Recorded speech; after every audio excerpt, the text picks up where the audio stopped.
que arranca. Bueno, buenas tardes a todos y a todos y a todes. Yo soy Solana González. Actualmente, junto a Carla Krug, soy co-coordinadora de la Red Temática de Medio Ambiente. Soy docente de la Facultad de Veterinaria de la Universidad de la República. Contarles un poco que esta conferencia, invitada Soledad Fernández, está en el marco de las jornadas Retema, que es un ciclo de actividades que hacemos todos los años de la Retema. Y para quienes no conozcan, la red temática de medio ambiente está integrada por más de 20 servicios, contando servicios en URES de la Universidad de la República, en que cada uno de nosotras somos delegados para nuestro servicio, y trabajamos, y como bien dice su nombre, es una red que intenta sinergiar, generar conexiones entre interdisciplinariamente, potenciar actividades que hacen servicios, generar propuestas nuevas. Intentamos en general estar en los temas de agenda y acompañar en ese sentido. Y bueno, también invitarles a que sea un espacio también de llegada, que sigan las redes de la Retema, en el que subimos todas las actividades. Y bueno, esta es la última conferencia. Soledad viene de un curso que venimos transitando esta semana, hermoso, y hoy nos toca este tema, género, ambiente y territorio, en el que agradecemos que llegue y bueno, esperamos que sea el comienzo de- de potencia entre nosotras y entre quienes entiendan que está bueno. Yo soy Micaela Núñez, también soy de Facultad Veterinaria, trabajo con Sol en la unidad de educación y voy a presentar a Sole, que estuvimos coordinando para que esto sucediera. Soledad Fernández Bouzo es doctora en Ciencias Sociales, licenciada y profesora en Sociología por la Universidad de Buenos Aires, la UBA, investigadora adjunta del CONICET en el Instituto de Investigaciones Gino Germani y profesora a cargo de la materia Teoría y Praxis de los Ecofeminismos y Teoría Sociológica de la carrera de Sociología en Facultad de Ciencias Sociales. Es coordinadora además del área de estudios urbanos, espacio que integra el 2006 en estudios sobre ambiente, género, participación, salud ambiental, ecofeminismos, territorio, transferencia de conocimientos con dispositivos audiovisuales. Recientemente fue nombrada coordinadora principal de la Red Iberoamericana de Investigación en Conflictos Sociales y Justicia de Género de la Asociación de Universidad Iberoamericana de Posgrado. Así que un montón. Si vos querés agregar algo más, podés agregar algo más. Y bueno, muchas gracias por favor, esta participación. Te Te dejamos dejamos sola. Bueno, Tenés todo ahí. muchas gracias, Sol, Mica, muchas gracias a la red Retema, que bueno, gracias a ustedes y a la UDELAR estoy acá muy agradecida porque, como sabrán, en Argentina estamos bastante complicados en términos de financiamiento universitario del sistema científico. Con lo cual, bueno, además como me decía recién Carlos, que con Carlos también nos conocimos hace varios años en otro intercambio que tuvimos la oportunidad de tener aquí en Uruguay. Bueno, también la oportunidad de salir un poco del sofoco que implica estar en Argentina en este momento, ¿no? Y más trabajando estos temas que bueno, vienen siendo atacados, estigmatizados, y bueno, la verdad es que está de algún modo el miedo ahí pululando y sobre todo respecto de la persecución ideológica, ¿no? Hay mucho miedo respecto de la persecución ideológica, pero como también sabemos que son temas que cada vez crece más el interés y de hecho, bueno, un poco los que conté durante el curso que tuve la oportunidad de dar esta semana con Sol, con Mica, es que en gran medida la materia teoría y praxis de los ecofeminismos como teoría sociológica en la carrera de sociología fue muy empujada por las y los estudiantes, y bueno, y sigue siendo una materia que despierta mucho interés entre los jóvenes, ¿no? Y eso, bueno, ayuda a que el miedo se disipe un poco, y, bueno, en ese sentido poder seguir trabajando, y bueno, con mucha fuerza, con toda la garra que se puede llegar a tener en ese marco. Bueno, mi presentación, como verán, va a vincular justamente cuestiones que tienen que ver con las miradas ecofeministas y en particular ejes problemáticos entre género, ambiente y territorio, que, bueno, como vamos a ver, son ejes problemáticos que evidentemente aparecen aquí y allá en distintos conflictos en América Latina. Y en particular también lo voy a anclar en la medida de lo posible en la discusión acerca de las ciudades metropolitanas y también en alguna medida con la problemática de la salud, ¿no? Si hay algo que nos importa acerca de qué es lo que pasa en el ambiente y en relación a los conflictos ambientales es por los impactos que eso tiene en la salud. Y entonces lo que prometí en el curso es que iba a profundizar en la problemática de la salud vinculado con estos temas, además porque, bueno, de los conflictos y de la participación diferenciada de las mujeres en general es un tema emergente y de mucha preocupación, la cuestión de la salud. Yo acá retomé un poco para empezar a hacer el link. Vieron que en mi presentación el subtítulo es Ecofeminismos urbanos y justicia ambiental para pensar las realidades de Argentina y de Uruguay.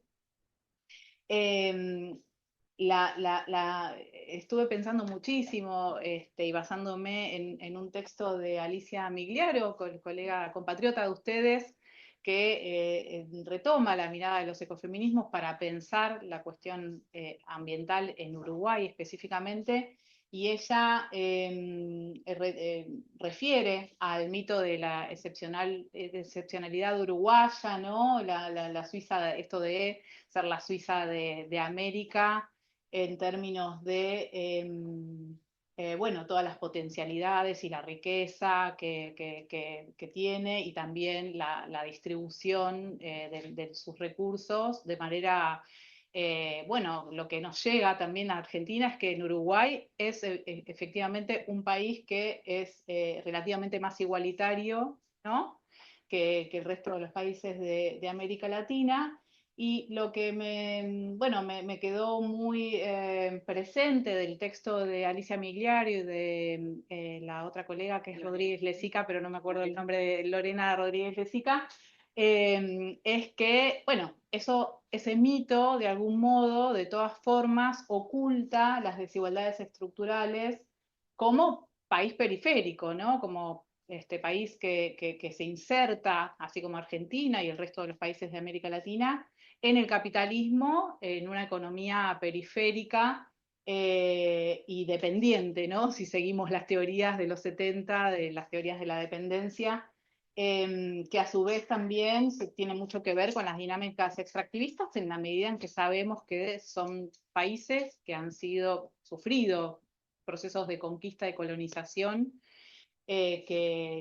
bueno, que las ha ubicado en una división internacional del trabajo proveedora de materias primas y en un rol de desigualdad social. Y en ese sentido, lo que también me quedó del trabajo de las colegas es esto de la invisibilización, perdón, de las luchas socioambientales y también, por cierto, la perspectiva de género o esto de identificar, como decía recién, lo que vemos allí acá es esta participación diferenciada de las mujeres en los conflictos socioambientales y también en este momento incluso de las diversidades sexuales. Ahora les voy a contar algunas experiencias que surgieron en Argentina en los últimos años en relación a las diversidades sexogenéricas. Y ahí yo quería a grandes rasgos, después ustedes me contarán, me ampliarán un poco el panorama en Uruguay, pero a grandes rasgos podríamos decir que existe una matriz común respecto de la centralidad que tienen los conflictos en torno a la problemática de los agrotóxicos y cómo a su vez también son en particular las mujeres quienes asumen el rol de, bueno, demandar y ir a las instituciones estatales y decir, bueno, acá hay un problema, está pasando esto con el agua, con el suelo, con el impacto que tienen los agrotóxicos en los cuerpos. Y por otro lado, la defensa de los ríos y las zonas costeras, eso es algo que también, bueno, justo hoy una colega tesista entregó su tesis en donde problematiza las áreas protegidas urbanas en Mar del Plata, y como sabrán, bueno, todo el conflicto, el atlanticazo que ha surgido hace unos pocos años atrás, incluso fuertemente en la pandemia, pero también por ahí conflictos menos conocidos en el sur del área metropolitana de Buenos Aires, de donde yo vengo. Yo nací, soy nacida y criada en Lanús y en Avellaneda, Quilmes, todas localidades del sur de la capital, hacia el sur de la capital federal, no es que pertenezcan al sur, que, bueno, lindan con la franja costera del Río de la Plata, ¿no? Acá el río que compartimos, y son zonas altamente disputadas por el extractivismo inmobiliario, y donde también aparecen en muchos casos compañeras que defienden esas zonas costeras y las defienden sobre todo de los intentos sucesivos de rezonificar las zonas que son áreas de reserva natural y que hay mucha presión del mercado inmobiliario para que los municipios cambien, ¿no?, el uso del suelo y que se pueda construir, que se puedan destruir los humedales. Y también bueno, sabemos que el proceso de concentración de tierras y extranjerización en las últimas décadas en diversos países de América Latina, no solamente en Argentina y en Uruguay, es un proceso bueno, que muchas de las pensadoras y también de pensadores de la ecología política vienen pensando en continuidad con lo que recién mencionaba sobre los procesos de conquista y de colonización, ¿no? Ya hace siglos. Y a su vez también las resistencias al UPM2, ¿digo bien? Sí.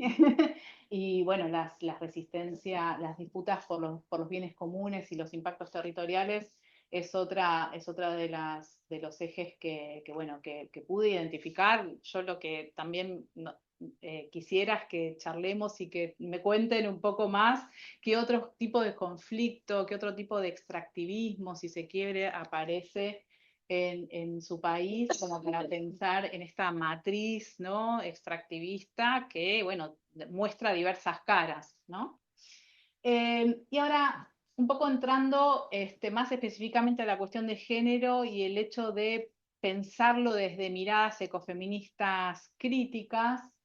Yo acá, bueno, antes de esa diapositiva más, para hablar más del caso de Uruguay, eh, yo quería, bueno, por lo menos poner en común, seguramente muchos de ustedes estén empapados acerca de, bueno, qué es el ecofeminismo o qué implican las miradas ecofeministas, pero a lo mejor no, y entonces un poco la idea es que cuente al menos cómo lo venimos trabajando en la cátedra en la que trabajo. Es una corriente de pensamiento y acción que articula y piensa de manera conjunta los movimientos ecologistas y los movimientos feministas, que es como término, ecofeminismo surge en los años 70, en 1974, Françoise Dogon, una pensadora francesa que fue amiga de Simone de Beauvoir, acuñó por primera vez el término ecofeminismo en un ensayo que se llamó así, Feminismo o la muerte. Fíjense qué fuerte, ¿no? Y ya poniendo sobre la mesa cómo existe una matriz ideológica común por la cual se violentan los cuerpos feminizados y al mismo tiempo o tiene su correlato eso en la apropiación y la destrucción de la naturaleza. Y ese correlato, esa matriz ideológica común, tiene que ver con otro fenómeno que estudió en su momento Caroline Merchant. Caroline Merchant es una historiadora norteamericana que escribió el libro La muerte de la naturaleza en los años 80, o sea, más o menos en la misma época. Encontramos en los 70, fines de los 70, principios de los 80, pensamientos que luego, bueno, no tuvieron mucha suerte de poder continuar por diversos motivos, pero que hoy son revisitados a la luz de la crisis socioecológica y también a la luz de esta nueva ola de los feminismos, que Caroline Merchant identifica en el proceso de consolidación de la institución de la ciencia moderna, y cómo la revolución científica a lo largo de los distintos siglos donde, bueno, aparecen Bacon, Descartes, ¿no? Como referentes de el pensamiento científico moderno hegemónico. Ella dice que en esa misma medida hubo un proceso por el cual un proceso simbólico por el cual se feminizó a la naturaleza y se naturalizó a las mujeres. Y ese pensamiento, esa cuestión simbólica que adopta el pensamiento occidental tiene consecuencias prácticas, ¿no? Consecuencias como lo que decíamos recién respecto de, bueno, por qué en nuestras sociedades existen violencias de género de manera que se suelen violentar a los cuerpos que se feminizan, ¿no? Y por qué se destruye la naturaleza. Bueno, hubieron determinados mecanismos que entre esos mecanismos está el hecho de que la ciencia moderna implementa una teoría mecanicista, ¿no? Entonces le quita la vitalidad al mundo, el mundo ya deja de ser orgánico y empieza a ser un mundo mecánico, ¿no? Desde el pensamiento de la ciencia y la tecnología modernos, tal como que tiene consecuencias incluso en el día de hoy, en cómo se piensan los paquetes tecnológicos en el modelo agroindustrial, ¿no? Cómo se piensa la extracción de cualquier tipo de bien común de la naturaleza. Bueno, sigue operando ese pensamiento científico, tecnológico, por el cual, bueno, la naturaleza no tiene vida, los cuerpos tampoco, y bueno, hay ahí algo de la pérdida del pensamiento orgánico que tiene consecuencias hasta nuestros días. Y que además, algo que quería destacar del ecofeminismo es que eh, no se puede pensar como una teoría en realidad, sino que en todo caso, son conceptualizaciones que surgen de la praxis cotidiana de los cuidados y de la sostenibilidad de la vida, ¿no? Eso, ahora vamos a ver algunos conceptos que a mí me interesa destacar para que están funcionando o que están emergiendo, mejor dicho, de distintas pensadoras latinoamericanas bueno, que ahí me voy a detener un poquito porque, digo, si hay algo que me interesa pensar es desde una perspectiva latinoamericana, desde una perspectiva situada en América Latina, creo bueno, que vale la pena detenernos un poquito ahí.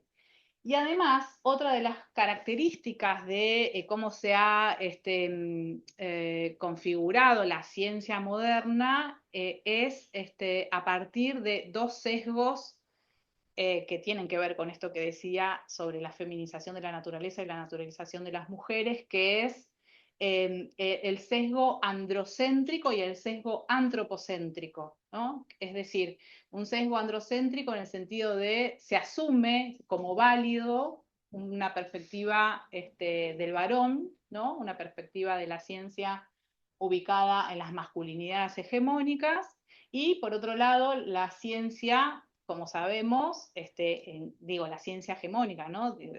Hay diversos modos de hacer ciencia y desde mi punto de vista hay que seguir disputando esos modos de hacer ciencia y en todo caso pensar modos alternativos de hacer ciencia. Pero digo,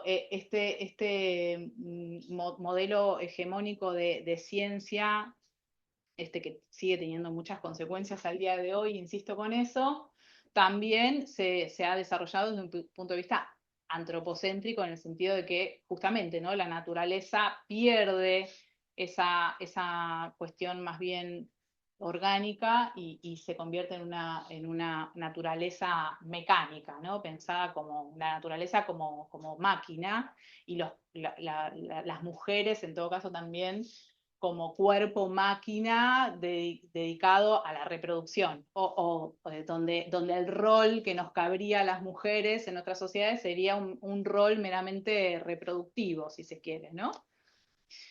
Em, em, bueno, acá fue todo lo que dije recién sobre Françoise Dobon, Caroline Merchant. Acá están las fotos de ellas haciendo sus trabajos fundamentales, son trabajos pioneros, fundacionales, de estas miradas que recién les comentaba. Y fíjense que una de las frases de Françoise Dobon en esta obra que yo les contaba, que se llama así, El feminismo o la muerte, dice, si el feminismo no es ecológico y la ecología no es feminista, no conseguiremos una sociedad verdaderamente emancipada, ¿no? Digamos, en esto de, ya en aquella época, Françoise Dobon identificaba que que la crítica radical del feminismo encontraba en el ecologismo ahí una clave para poder bueno, superar todos los problemas que trae el capitalismo patriarcal, ¿no? Incluso heteropatriarcal, porque ya ella en su momento fue fundadora del primer movimiento homosexual de Francia y también dejaba planteada su crítica al sistema binario, hombre-mujer, y lo planteaba en términos, bueno, de ser una construcción cultural de nuestras sociedades y funcional a la máquina, ¿no? A la máquina que nos propone los sistemas que apuntan al desarrollo, no solamente el capitalismo, esto es una discusión que se dio en el curso, sino también, bueno, antes de que termine la Guerra Fría, incluso quienes apostaban, ¿no? a los procesos de los regímenes socialistas, totalitarios, bueno, también ahí aparece operando un patriarcado de alta intensidad bueno, que si pensamos nuevamente en un horizonte socialista, habría que revisar, ¿no? Ese pasado que bueno, fue muy hostil para las diversidades sexuales y muy hostil también para la naturaleza, ¿no? Para los bienes comunes naturales. Y acá es donde quería detenerme, recién les decía que en América Latina se vienen produciendo muchas ideas y enfoques que están vinculados con los conflictos territoriales, con los conflictos socioambientales aquí y allá a lo largo de todo el continente, y que en general además son las compañeras de los feminismos comunitarios, territoriales, indígenas, son las que están produciendo en mayor medida estas nuevas conceptualizaciones, a partir de las praxis, ¿no? A partir de lo que, de los escenarios hostiles en los que se encuentran. Aquí a la izquierda tenemos a Lorena Cabnal, Lorena Cabnal es referenta de la comunidad Xinca de Maya, ¿no? Es de la cultura maya en Guatemala. Ella acuñó y fue quien por primera vez escribió esta noción de cuerpo-territorio como fundamento para incluso dar cuenta de todas las violencias que se ejercen sobre la tierra y sobre los cuerpos feminizados, y aparte para restituir algo que identifican también las miradas ecofeministas, que es esto de bueno, en la ciencia moderna generó unos pares duales jerárquicos entre hombre-naturaleza, hombre-mujer, ciencia, saber ancestral, ¿no? Pares jerárquicos donde, bueno, el hombre el que predomina, la ciencia hegemónica es también la que detenta la legitimidad del saber, la ciudad por sobre el campo, ¿no?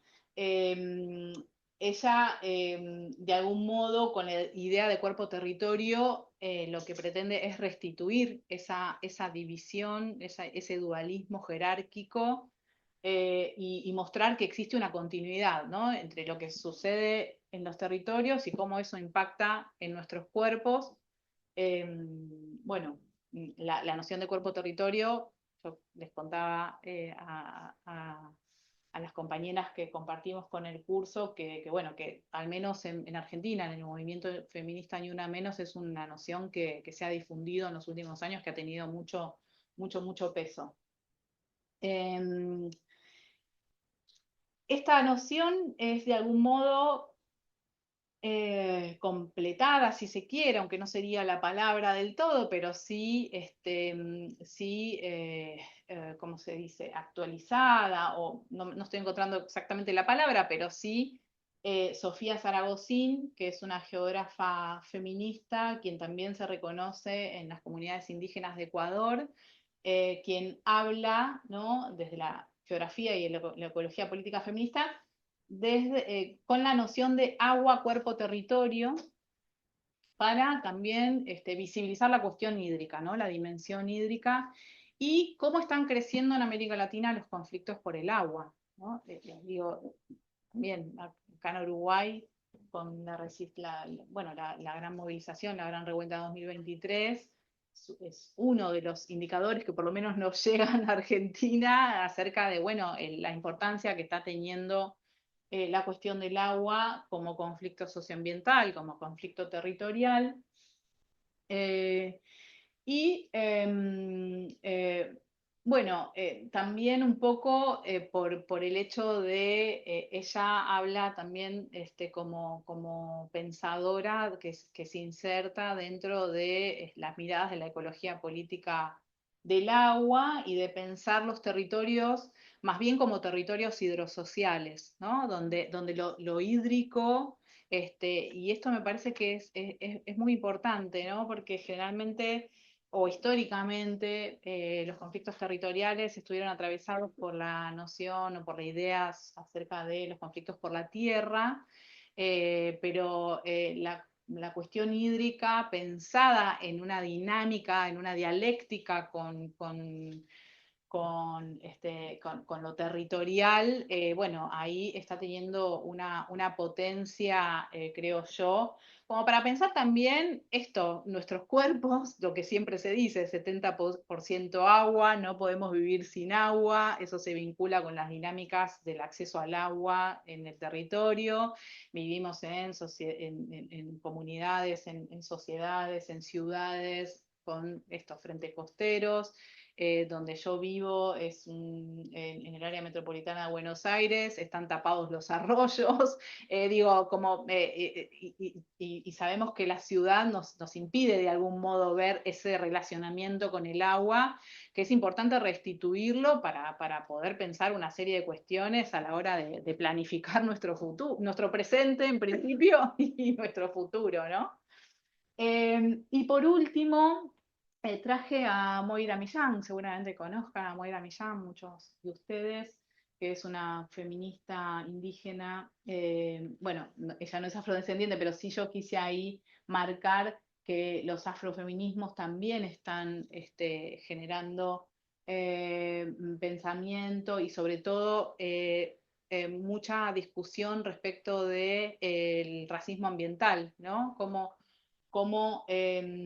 las clases sociales están de algún modo racializadas en nuestros países, que es algo súper invisibilizado, súper invisibilizado.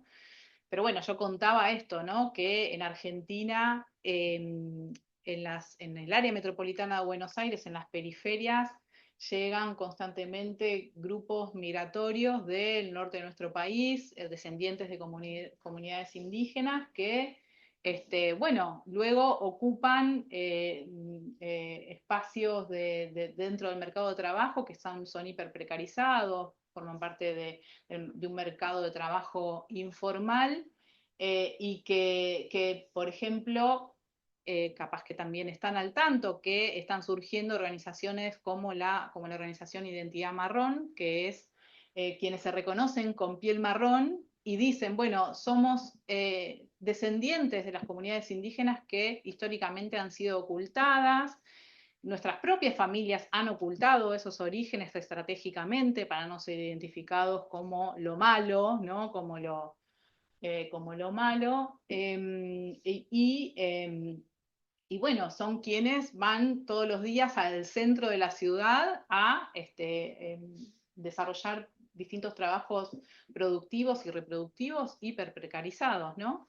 Entonces, Moira Millán menciona, profundiza en estos aspectos y además desarrolla la noción de terricidio, creo que no llega a ponerlo así, sí, llega a ponerlo, la noción de terricidio. Hace poquito sacó un libro, yo también les contaba a mis compañeras en el curso que quise traerlo y no lo conseguí, creo que por suerte está agotado, ojalá que, bueno, esto tenga de a poco Moira empieza a aparecer en algunos medios de comunicación. Bueno, de todas maneras, sabemos que las comunidades mapuche y todas las comunidades indígenas en Argentina están sufriendo ataques durísimos y ataques sobre todo a las propiedades comunales, ¿no? de mapuches.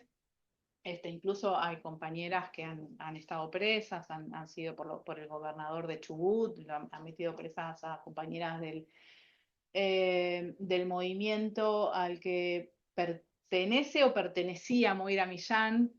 Creo que ella fue la fundadora del movimiento de mujeres y diversidades indígenas por el buen vivir. Creo que ahora está un poco alejada de ese movimiento, pero de todas maneras... bueno, es un movimiento bueno, que tuvo cierta repercusión. Digo, yo lo digo desde mi perspectiva, que conozco y trabajo estas problemáticas, pero digo, no es que haya sido un reconocimiento masivo, que haya salido en los medios de comunicación masivos y que se conozca el caso, pero digo, en 2017, Moira Millán y las mujeres y las mujeres indígenas llegaron a ocupar el Ministerio del Interior con todas las demandas vinculadas con los extractivismos y con las violencias extractivistas que sufren aquí y allá las comunidades indígenas, que cada vez son más, en mayor medida, despojados de sus tierras, ¿no? El gran problema es que además el avance de los extractivismos hace que sean comunidades en permanente expulsión, ¿no? Y teniendo que luchar contra los desalojos de manera permanente. Pero bueno, lo que quería destacar de ella es que construye esta noción de terricidio, no solamente pensando en la pérdida de tierra en términos materiales, sino que habla de todo lo que se está perdiendo en términos culturales, simbólicos, cómo se avanza sobre estas comunidades, un poco para ejercer un epistemicidio, dice ella. Y la idea de terricidio da cuenta o vendría a ser una categoría síntesis, según palabras de ella, que expresa los distintos tipos de violencias que viven las mujeres, sobre todo en los territorios que están afectados por los extractivismos, y que de algún modo lo que viene a decir también es que existe una violencia de género extractivista, ¿no? Que existe bajo los extractivismos, las violencias de género tienen otra cara, ¿no? Como, bueno, que hay que pensar, que tenemos que pensar de manera urgente. Eso es un poco también lo que la propuesta a partir de la construcción de estas pensadoras bueno, para destacar. Bien, bueno, yo acá puse una foto que saqué el otro día porque me llama la atención que hay muchos murales, ¿no? Donde se destaca esto del agua para todos y la preocupación eh, por el agua. Y también pensar, ¿no? Un poco en espejo lo que sucede en Buenos Aires, lo que sucede en Montevideo en términos de extractivismo urbano, en esto de la presión constante para mercantilizar las costas, la especulación y la presión sobre los barrios periféricos y áreas de valor ecológico, ¿no? La desigualdad en el acceso al agua y el saneamiento entre barrios consolidados y los asentamientos informales, la contaminación industrial concentrada sobre todo en barrios populares, esto en el sur del área metropolitana de Buenos Aires es muy claro, ¿no? Cómo distintos barrios periféricos son los que más sufren la contaminación industrial porque, bueno, son sectores que no les queda otra que acceder a un suelo urbano que está contaminado, bajo riesgo ambiental, y donde digamos, o en la misma medida empiezan a surgir praxis ecofeministas, en el sentido de, bueno, grupos de mujeres que se organizan de manera comunitaria para esto, ¿no? Para demandar por el agua, para demandar por servicios, para defender los humedales, los espacios verdes, para generar redes de cuidado, ollas comunitarias, salud comunitaria. Digo, esto lo traigo más como experiencias de Argentina, pero también pensando en charlar con ustedes en qué medida también aparecen organizaciones en los barrios periféricos, donde el protagonismo de las mujeres es ahí, por lo menos se puede identificar fácilmente, y esto que yo identifiqué, y que lo digo también, seguramente se me pierdan muchos de los fenómenos que tienen lugar aquí en Montevideo, cerca de ver, bueno, un protagonismo feminista en la revuelta del agua, ¿no? Eso a partir de distintas lecturas que pude hacer, de estudiar un poco qué es lo que estaba pasando en Montevideo. Bueno, y en relación a esta noción de cuerpo, agua, territorio, cómo es que se juega en los procesos de lucha, bueno, claramente en la revuelta del agua pareciera haber una dimensión de género eh, fuerte, ¿no? Yo creo que me voy a saltear porque ¿qué hora es ahora? Aparte, son las 7. 7 menos 10. Bueno, así como para 10 minutitos más y que empecemos a charlar.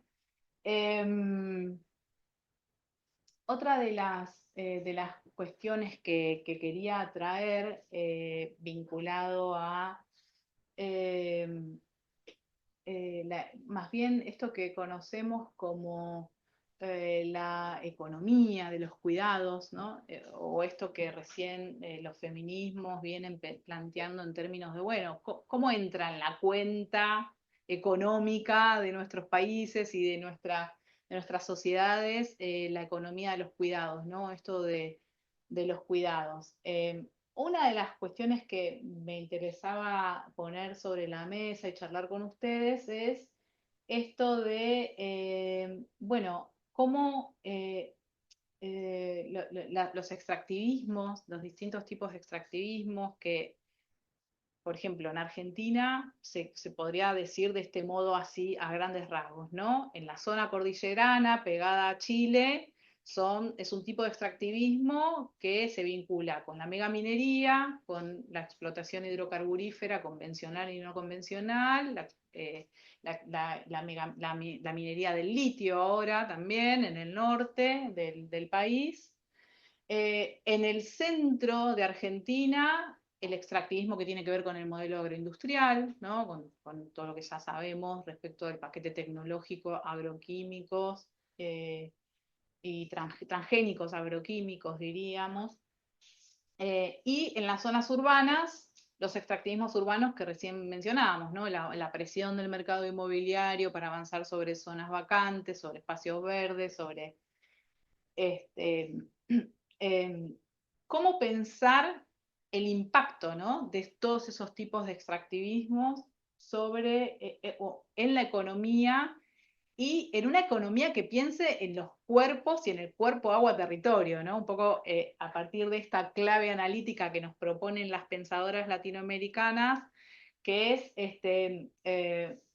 bueno, cómo hacer para pensar lo que se suele decir externalidades, ¿no? Estas fallas del sistema por el cual, bueno, la economía funciona, se desarrolla, hay un mercado interno de consumo, que, bueno, lo que entra en la contabilidad de los países, en el famoso PBI, es, bueno, lo que surge de esa dinámica producción-consumo, se hacen unos números, pero no se tienen en cuenta esas fallas, esas externalidades que son las que en definitiva tienen impacto en los cuerpos, territorios, cuando hay problemas con el agua, que no se puede acceder, cuando hay distintos tipos de tóxicos las industrias o los agroquímicos o lo que sea, cómo entra en la cuenta, ¿no? de la economía.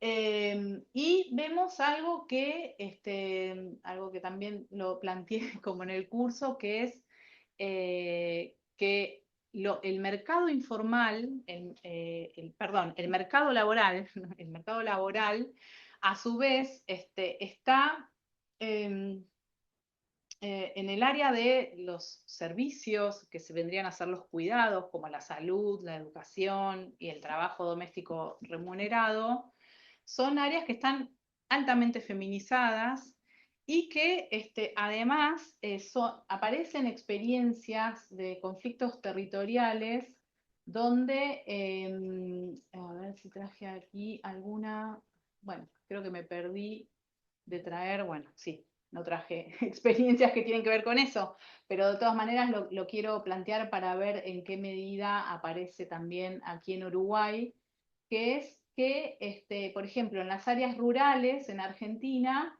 aparecen denuncias y organizaciones de mujeres que son docentes, por ejemplo, ¿no? Que se identifican y que surgen de las áreas de las escuelas rurales y sufren todos los días incluso en las áreas rurales el impacto de los agroquímicos, pero siendo docentes, ¿no? Porque en general cuando pensamos en conflictos socioterritoriales donde las mujeres tienen un protagonismo tal, pensamos en mujeres bueno, que son madres de familia o que tienen ahí como un interés práctico de sostener la vida y la salud dentro de sus hogares. Pero lo que aparece también en los conflictos, en muchos de los conflictos socioambientales y territoriales, es que aparecen grupos de docentes, ¿no? Planteando un reclamo, una demanda, donde aparecen impactos en la salud, ¿no? del extractivismo en particular, y a su vez también han aparecido grupos de trabajadoras de la salud, ¿no? En tanto trabajadoras de la salud. Quiero decir, hay trabajadoras de la docencia y hay trabajadoras de la salud que aparecen como protagonistas de estos distintos conflictos por esto de que la división sexual del trabajo dentro del mercado del trabajo también están, los cuidados o los servicios están feminizados, ¿no? Digo, ¿por qué me interesa en particular plantear esta cuestión que tiene que ver con cómo se configura la economía del cuidado? Porque cuando pensamos en consignas para convencer, mejor dicho, a quienes toman las decisiones, a quienes cumplen la función pública en gobiernos en que por lo menos escuchan algo, tienen algo de registro acerca, no digo el caso del gobierno de Milei en Argentina porque sería imposible plantear esto que voy a decir, pero digo, ahí un poco la cuestión pasa por convencer a quienes toman decisiones en la función pública para decir, bueno, los impactos de los extractivismos están perjudicando incluso al mercado de trabajo y a la economía, ¿no? ¿Cómo pensar en términos económicos, como piensan nuestros gobernantes? ¿Cuánto cuesta para el sistema de salud, por ejemplo, que lleguen chicos que están intoxicados con agroquímicos, ¿no? Y que a su vez las escuelas estén sobrepasadas, no solo porque tienen problemas para alimentar incluso a los pibes, que las escuelas en Argentina también en los últimos años han asumido un rol alimentario, ¿no? Sobre todo luego de la crisis de 2001, pero también en muchos casos hoy en día las escuelas y las maestras asumen ese rol de ser como mallas de contención de los extractivismos, ¿no? De cómo los extractivismos impactan sobre los cuerpos de las niñas, pero también de ellas mismas, ¿no? No sé si se entiende lo que quiero decir, pero me parece que es importante que pensemos bien cómo plantear esta cuestión de la feminización del trabajo de cuidados para que de algún modo entre, ¿no? Como parte de los planteamientos de una economía, de la economía de un país, para convencer a nuestros gobernantes acerca de que no es solo pensar en cuánto produce, ¿no? Toda la maquinaria industrial y la maquinaria económica de producción y consumo, sino también cuáles son los impactos y por el contrario, cuánto queda, cuánto hay que, bueno, pensar ahí sobre las externalidades negativas en las áreas fundamentales como la salud, la educación, el trabajo doméstico remunerado y no remunerado, ¿no? Y es por eso que la cuestión del ambiente, ¿no? O de las problemáticas ambientales hoy en día ya no se pueden pensar sin esta feminización del trabajo de cuidado, no solo al interior de los hogares, sino también en el mercado de trabajo. Ahí yo durante el curso les había consultado que si habían revisado estadísticas sobre cómo se da el sector de empleo según los distintos géneros en la economía, cómo es que está eh, eh, eh, distribuido, ¿no? El trabajo entre varones y mujeres en los distintos sectores de la economía. Al menos las estadísticas que aparecen en Argentina, en Colombia, en Chile, indica esto, ¿no? Que los sectores que están más vinculados con los cuidados y los servicios están hiperfeminizados y por el contrario, el sector industrial, los sectores de comercio y demás están masculinizados. De manera que, bueno, me parece que hay algo ahí para pensar consignas, incluso propuestas para convencer a nuestros gobernantes acerca de que los extractivismos generan una crisis de reproducción social, ¿no? Por supuesto, gobernantes, como insisto, ¿no? Sensibles, no es el caso de lo que está sucediendo en Argentina, bueno, tenemos un problemón en ese sentido, porque bueno, sigue siendo votado, que bueno, no se comprende. Y otra de las cosas que quería destacar antes de mostrar algunos casos y ya luego abrir el espacio a preguntas, a que charlemos un poquito y que intercambiemos, y lo que había prometido además, es esto de pensar la salud, la salud en clave territorial, ¿no? Vieron que recién cuando hablé de las pensadoras latinoamericanas, todas hablan en clave territorial, cuerpo-territorio, agua, cuerpo-territorio, terricidio, ¿no? De manera que ahí hay una continuidad y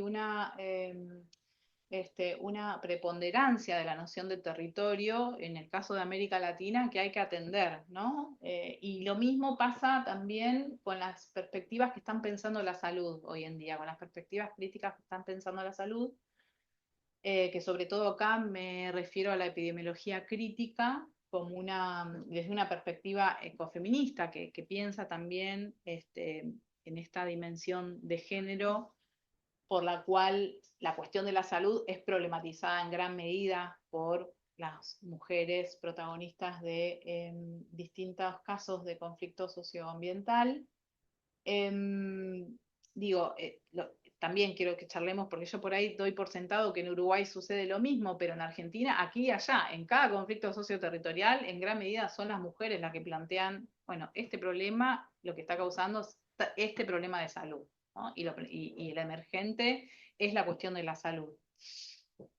La epidemiología crítica lo que plantea es que para pensar la salud es fundamental pensar el territorio. ¿Qué es lo que sucede en el territorio? ¿Cuáles son las dinámicas que se dan en el territorio? Las actividades productivas, las actividades reproductivas, todas como fundamentales para entender que tanto las actividades productivas como reproductivas tienen impacto en términos socioespaciales, ¿no? En términos de cómo nos manejamos incluso cotidianamente, ¿no? Dentro de un espacio.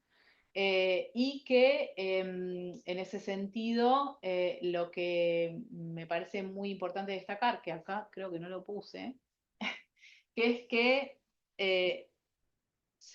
desde esta mirada se habla de determinantes ambientales de la salud y de la vida, es decir, y determinantes territoriales y ambientales, es decir, para pensar la salud es súper, más que necesario, diríamos, pensar en cuáles son las condiciones materiales de las dinámicas en las que nos movemos cotidianamente para acceder a determinada calidad de vida, a determinado tipo de condiciones materiales para gozar o no de salud, ¿no?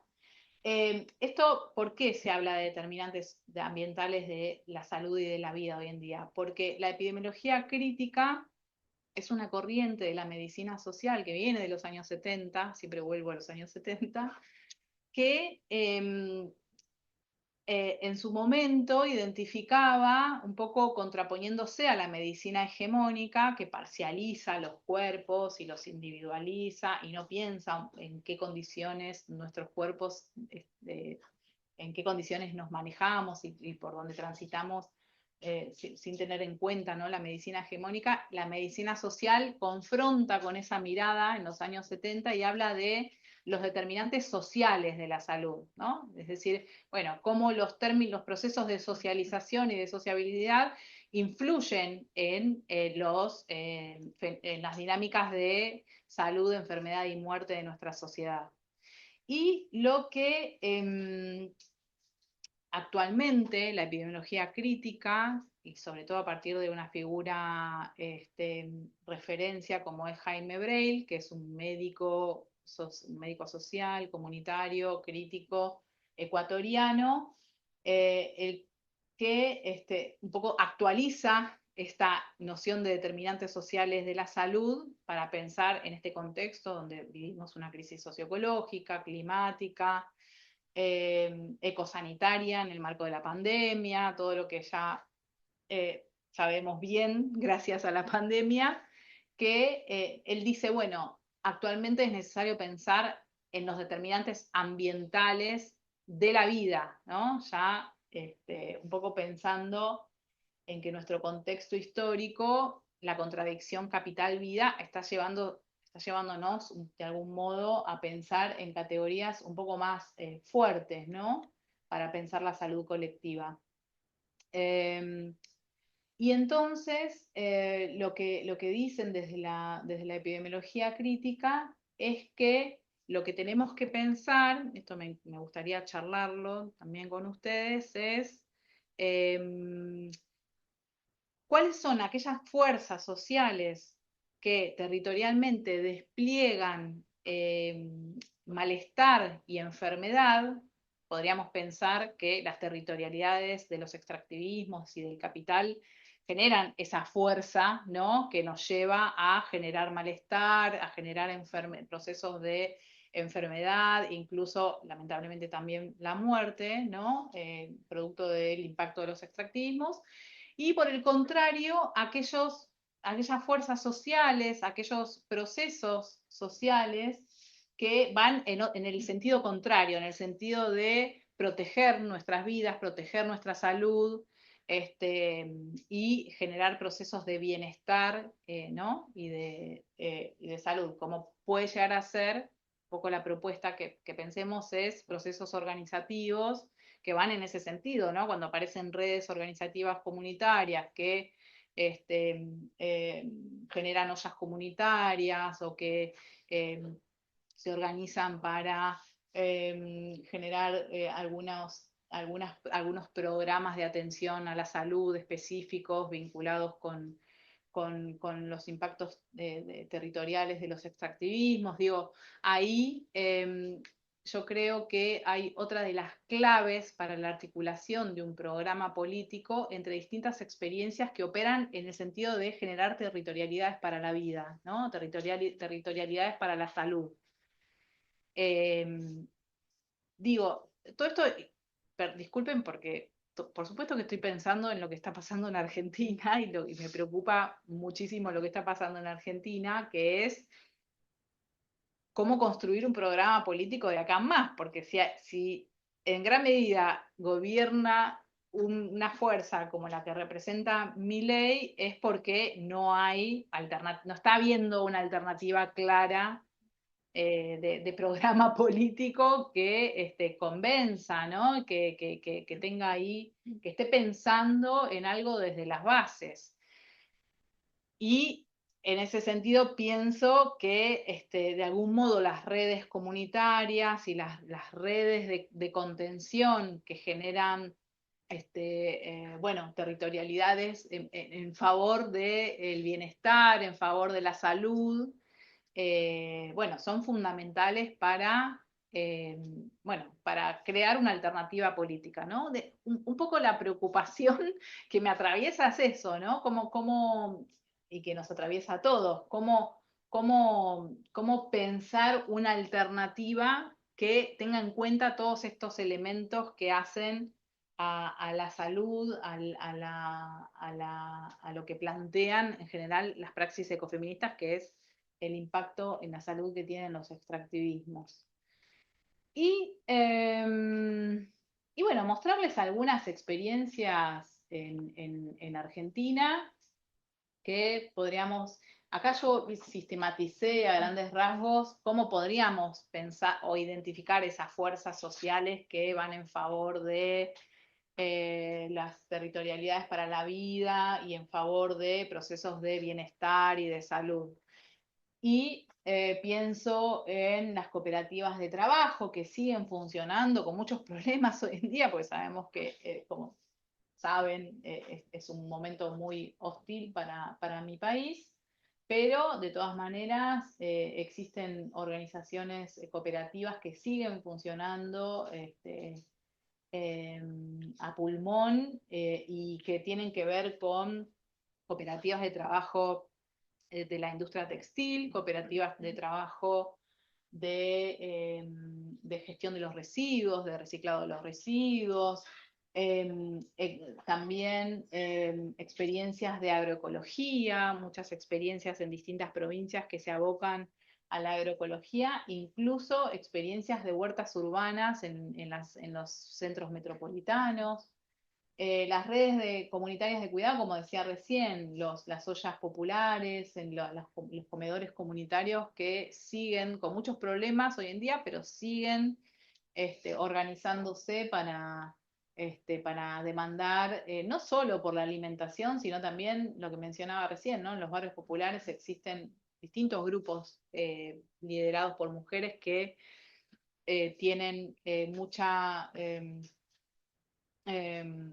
relevancia en términos de que constantemente están demandando por el acceso al agua, por la calidad del agua, por el hecho de que, que el agua no esté contaminada, que no llegue con problemas ya al momento del consumo. Bueno, también por la contaminación industrial. Hay muchos grupos en distintos barrios populares de mujeres que hacen lo imposible para demandar por problemáticas de contaminación industrial. En síntesis, digo, como porque quisiera quedarme un poco, no con las territorialidades que genera el capital en sus distintas facetas de los extractivismos, sino también, o sobre todo, mejor dicho, fundamentalmente, cómo pensamos las alternativas, ¿no? Cómo pensamos en la construcción de un programa político, también teniendo en cuenta bueno, que el neoliberalismo nos alcanzó bastante, ¿no? Como digo, en términos de nuestras subjetividades, están siendo bastante colonizadas por el neoliberalismo y la organización social está siendo difícil aquí y allá. Pero bueno, aparecen distintas experiencias. Yo quería mostrarles una de las experiencias de Avellaneda, en el sur del área metropolitana, la cooperativa Nadia Chazú. Es una cooperativa textil travesti trans que vienen haciendo todo un recorrido, un recorrido reflexivo sobre su propio trabajo dentro de la cooperativa. Eh, Como en principio ellas se organizaron para tener una alternativa de trabajo distinta a la salida de la prostitución, ¿no? En comunidades travesti trans, pero en ese camino fueron haciendo todo un laburo reflexivo sobre, bueno, con qué tipo de textil trabajar, cómo recuperar en todo caso el residuo textil, cómo no ser funcional a la moda rápida, ¿no? Y al hiperconsumo que permite que hoy en día haya volúmenes exorbitantes de textiles tirados en basurales a cielo abierto, ¿no? Y están haciendo como todo ese camino, ese proceso de incorporar esto de pensar la economía circular, solidaria y cooperativa. eh, y también pensando en que, por ejemplo, bueno, hace ya casi 2 años, no, todavía no pasaron 2 años, que hubo un triple lesbicidio en Barracas. Están al tanto de ese caso, que bueno, fueron 3 mujeres lesbianas que fueron asesinadas en un contexto de precarización habitacional enorme. Bueno, y la cooperativa, cooperativas como la Nadia de Chazú también están replanteándose cómo aparecen las violencias territoriales y socioambientales y cómo impacta en particular en las comunidades, en las comunidades de las diversidades, ¿no? De manera que me parece que ahí hay, bueno, un ejemplo de organización social que está haciendo todo un recorrido donde están todos estos elementos que recién mencionábamos, ¿no? Eh, los cuerpos, cómo pensar los cuerpos, el territorio, la relación con el agua, con los elementos que tienen impacto en el agua, en la tierra, cómo a su vez también pensar las violencias de los extractivismos y las violencias territoriales desde una perspectiva de género. Ellas se identifican incluso con el ecotransfeminismo, fíjense, ¿no? Hablan hoy en día en esos términos, como se reconocen como ecotransfeministas. Y también lo que está sucediendo en Argentina, me encantaría, yo encontré algo sobre el proyecto de voluntariado UDELAR. Después me comentan, no sé si conocen esto, pero encontré algo así rápido en la web, en una búsqueda rápida, sobre cómo se está pensando en una gestión menstrual desde una mirada más bien sustentable, ecofeminista. Digo, en Argentina están empezando a haber redes de cooperativas de producción de productos sustentables para la gestión menstrual, que me parece que es importante de destacar y que también viene haciendo todo un recorrido sobre cómo pensar los cuerpos, el relacionamiento con el agua, cómo pensar los residuos menstruales, cómo pensar la gestión menstrual por fuera de los modelos hegemónicos que nos proponen las empresas que hacen productos de gestión menstrual.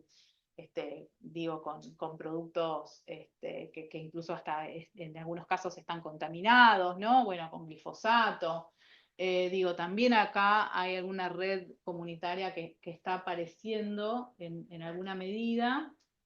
Y por último, y ya con esto cierro para mostrarles otra experiencia que tiene lugar en Argentina, es que algo de esto lo vimos en el curso. Disculpen a las compañeras que estuvieron en el curso, pero ¿dónde estoy? Voy y vuelvo, siempre con 500.000 filminas, que no llego a mostrar nunca. Pero otra de las experiencias interesantes que vienen surgiendo en relación puntualmente a la problemática de los mega incendios, que bueno, que vieron que en Argentina también, a partir del, sobre todo de la pandemia, cambiaron de escala y son un elemento más, un indicador más de del extractivismo y de cómo en realidad los extractivismos aprovechan los incendios para cambiar el uso del suelo y generar, avanzar con proyectos inmobiliarios y turísticos, donde fue el epicentro y sigue siendo el epicentro de los incendios en Argentina, es en la provincia de Córdoba, donde han surgido más de 30 brigadas forestales autogestivas, ¿no? Autogestionadas, y en particular también muchas de esas brigadas con un proceso reflexivo sobre su propio rol desde una mirada ecofeminista, esto de pensar en la problemática del fuego como una problemática en la que también las mujeres están teniendo un impacto diferenciado por varios motivos. Uno de esos motivos es porque las estructuras del manejo del fuego tradicionales son altamente patriarcales y poco dejan lugar a organizaciones que, bueno, en donde hay trabajo femenino y donde aparecen mujeres formándose como brigadistas en la emergencia, ¿no? En el marco de la emergencia de los incendios, porque no se da abasto con los recursos que hay en las instituciones tradicionales de manejo del fuego. Y acá, bueno, ellas son las fuegas, en esta foto están las fuegas, pero también hay otras brigadas, como la Brigada Forestal Colibrí, eh, que se vienen reconociendo en el ecofeminismo como modo de cuestionar conjuntamente las prácticas extractivistas en sus propios territorios, ¿no? Y cómo también perciben las violencias de género en el propio territorio. En particular también estuvieron muy movilizadas porque falleció una compañera de ellas que, bueno, terminó suicidándose a partir de una situación de violencia con quien ocupaba en ese entonces un cargo muy importante en una institución vinculada con bomberos, no recuerdo qué tipo de institución específica, pero sí una institución dedicada al manejo del fuego. Y lo interesante también del proceso que llevan adelante estas brigadistas es que eh, eh, ponen también sobre la mesa la cuestión de la salud mental, cómo es que los extractivismos a manos del fuego generan un impacto tal que cuando ellas salen del fuego quedan muy afectadas, por supuesto, de estar en esa situación hostil. Eh, Muchas de ellas divinieron en poetas y practican la poesía como un modo de elaborar, ¿no? esa situación tan hostil que genera el abordaje del fuego, ¿no? El manejo del fuego. Y, por ejemplo, Sol Altamira, una brigadista de la Brigada Forestal Colibrí, tiene una poesía muy bella que dice: soy este monte, soy también el río, esta tierra que soy, arde en mí, soy el monte, ¿no? Y en esto de también cómo la poesía tiene esa capacidad de mostrar de manera, bueno, poética, ¿no? Justamente estas nociones que recién mencionábamos sobre cuerpo, territorio, cuerpo, agua, territorio. eh, y, y bueno, también Jenny Villafañe, otra de las brigadistas, dice: porque no es una casa, no es una persona, es un pájaro, es un árbol, es un insecto, una liebre, una serpiente, una comadreja, un panal y miles de etcéteras. Sin monte no hay vida, ¿no? Como también poniendo sobre la mesa la importancia de la vida en un sentido amplio, no solamente referido a la cuestión humana, sino a la cuestión no humana, ¿no?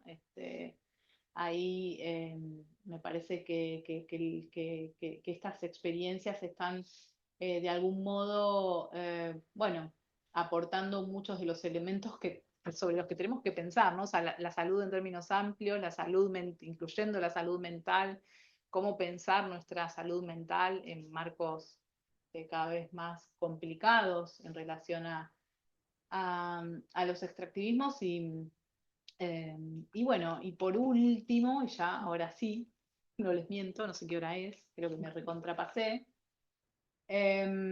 Por último, no quería dejar de mencionar esta campaña de las abuelas de Plaza de Mayo que buscan a sus nietos en Uruguay. Es una campaña específica que acaba de sacar las abuelas de Plaza de Mayo y bueno, que nos ayuden a difundir la búsqueda, sobre todo compartiendo materiales del repositorio, que es donde dice ahí más información. El repositorio se llama Identidad en Redes de la UNPAS. Ahí hay diversos materiales que ayudan a trabajar la identidad y a difundir esto de, bueno, si tenés cerca de 50 años, puede llegar a ser que seas hijo de desaparecido, ¿no? Si tenés dudas sobre tu identidad. No, eh, bueno, esto, ¿no? No quería dejar de compartirlo porque además los ecofeminismos nos reconocemos en las ancestras como las abuelas y madres de Plaza de Mayo en esto de la defensa de la vida, y cuando la vida está amenazada se ve en peligro como pasó en plena dictadura. Bueno, ahí esta lucha continúa y las praxis ecofeministas están en continuidad con, con las abuelas y con el trabajo de las abuelas y madres de Plaza de Mayo, con lo cual, bueno, esto, alentarles a que nos ayuden a difundir esta búsqueda. Y estas son las redes de la Cátedra de Ecofeminismos, el Instagram, donde compartimos un montón de actividades que a lo mejor podemos llegar a compartir virtualmente. Y bueno, les agradezco la escucha y disculpen lo desordenada la presentación y lo que me extendí, que ya no sé cuánto me extendí. Ah, no, y media. No, me hubieran cortado.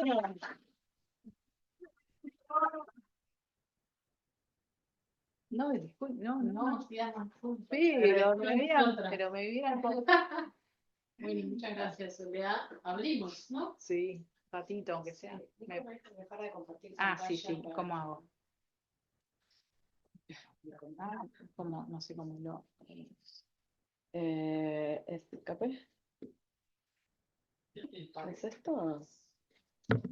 Ah, es este. Nunca tuve Bueno, ahí. Vamos, ¿no? Sí.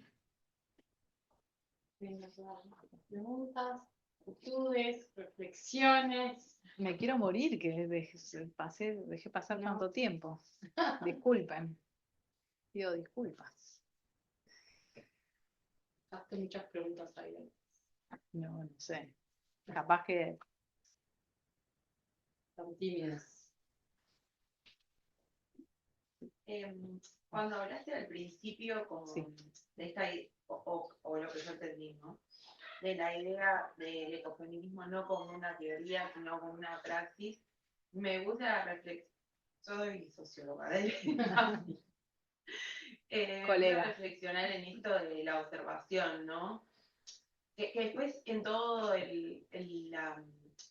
la presentación me fui respondiendo sola, pero como que igual me queda como una leve duda de por qué no lo podemos ver como una teoría, o si no lo vemos como una teoría, cómo construimos ese conocimiento. Entiendo que la práctica es desde donde nace todo lo que se construye como teoría, y de la observación. Entonces el sociólogo siempre observa para reflexionar, escribir o teorizar. Entonces como que ahí me quedó una duda de, yo hice como esa cosa de observación praxis, que no es, o sea, que yo sé que no es, y después como reflexión, teoría, ¿no? Y ahí como me queda la duda de por qué no podemos entender el ecofeminismo como una teoría, o yo entendí mal lo que tú estás expresando. No, un poco lo que quise decir, porque no sé cómo es acá la crítica a la universidad y a la academia, pero en Argentina suele ser muy fuerte la crítica a lo que se teoriza en el marco de la academia y a la teoría entendida como pensamiento intuitivo y en solitario del que tiene el privilegio de poder pensar, ¿no? Eso es un poco lo que quería dejar como que yo reivindico, digo, el hecho de poder reflexionar, poder pensar en los conceptos que aparecen, las nociones. Digo, me parece que es un campo que si lo perdemos estamos fritos, ¿no? De algún modo. Pero suele haber una crítica muy fuerte, sí, a esto de la teorización como teorización misma o como mera especulación. Y lo que quería dejar como sobre la mesa es que las conceptualizaciones y las teorías que producen las compañeras que mencioné, por mencionar algunas, digo, porque hay un montón, ¿no?, de producción, afortunadamente, es que se nutre de las praxis, de cómo ellas también se constituyen como luchadoras en sus propios territorios a partir de situaciones hostiles que se le presentan, ¿no?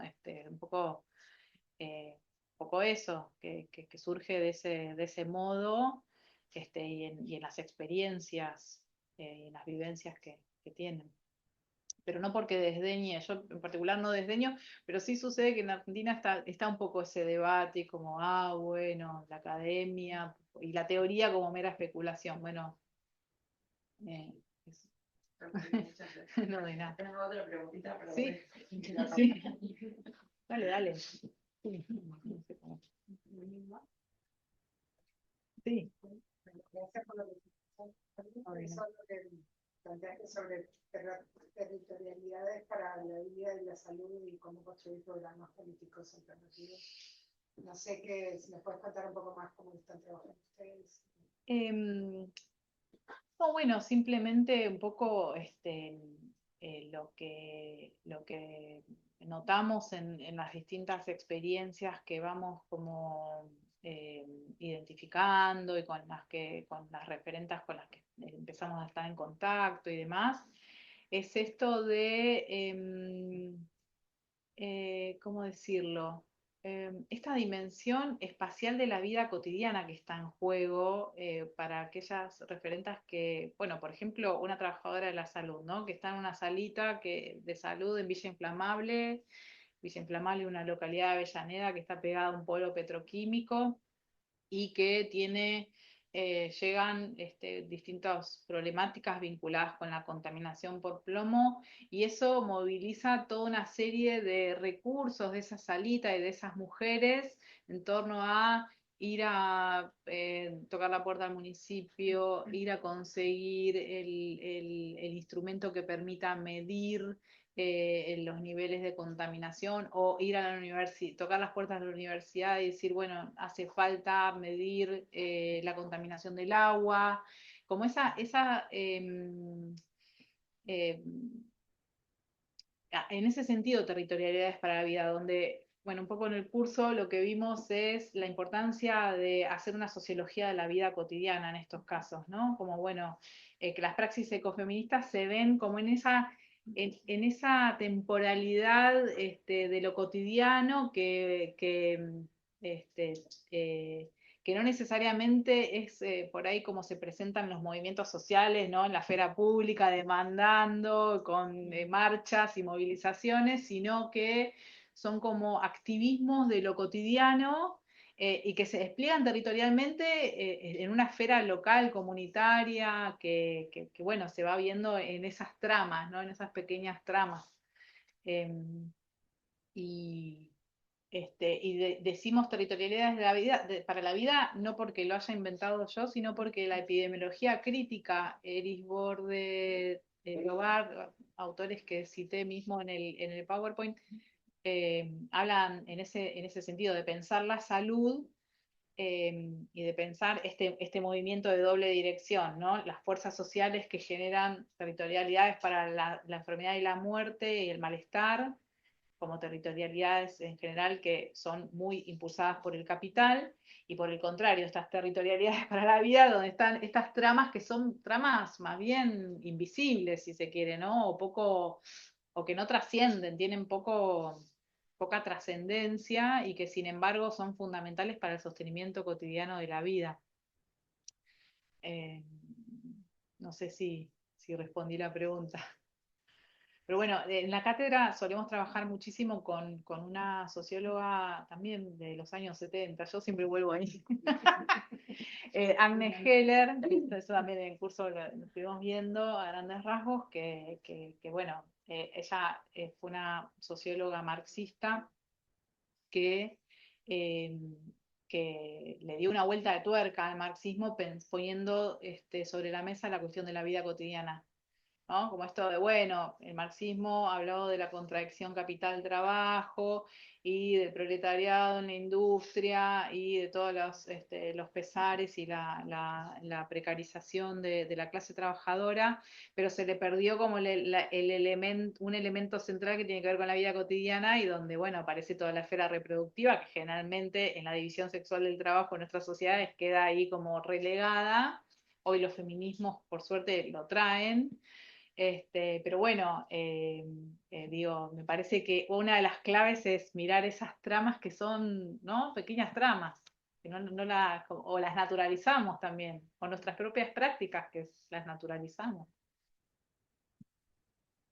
Sí. Yo tengo una pregunta que se va un poquito de tema, pero... No, no hay problema, no hay problema, vamos por ahí. Me gustaría saber tu opinión. Por ejemplo, Sí. en Uruguay pasa mucho que muchas veces yo soy profesor de economía política y licenciado en relaciones internacionales, entonces veo las cosas un poquito desde, por ejemplo, la mirada desarrollista que tiene el Estado, como adictivamente desarrollista, donde queremos hacer inversión extranjera directa, y ahí todas las miradas críticas que podemos aportar un poco se invisibilizan completamente Sí.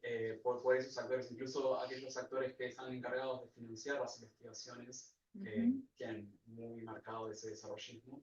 Cómo un poco mantener vivas esas perspectivas críticas en un contexto donde, por ejemplo, ahora estamos negociando el acuerdo transpacífico, que es, wow, el CPTPP nos está prestando atención y ya las miradas críticas pasan a un costado y hay que entrar, hay que decirle que sí a todo y hay que entrar. ¿Cómo podemos mantener un poquito vivas esas miradas críticas para no dejar que estas empresas transnacionales invisibilicen todas estas problemáticas muy importantes desde lo académico y formar parte de la conversación, ¿no? Como bueno, de que se tomen en cuenta estas cosas cuando se están negociando, por ejemplo, ese tipo de acuerdos que tienen un impacto muy real en estas.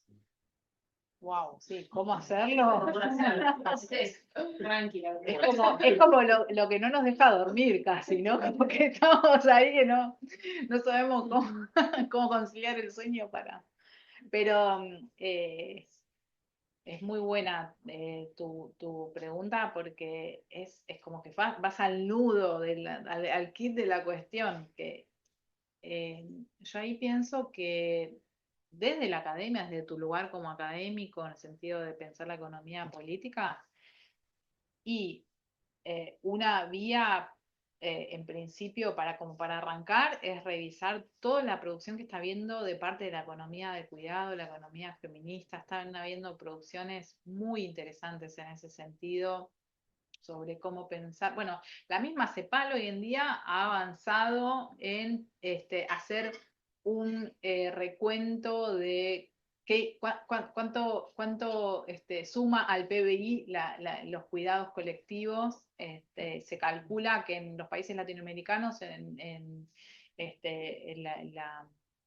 los cuidados representan un 25% del PBI, es decir, todo lo que sostiene a esa economía de la punta del iceberg que vos decís, la economía del hiperdesarrollista, donde solo se contabiliza lo productivo y demás, y el consumo, bueno, lo que está en la base de ese iceberg se calcula que es un 25% que tiene que ver con esto, con el trabajo doméstico no remunerado, con los cuidados, con esto de poder garantizar una reproducción social mínima como para que lo productivo, lo llamado esfera productiva, funcione, ¿no?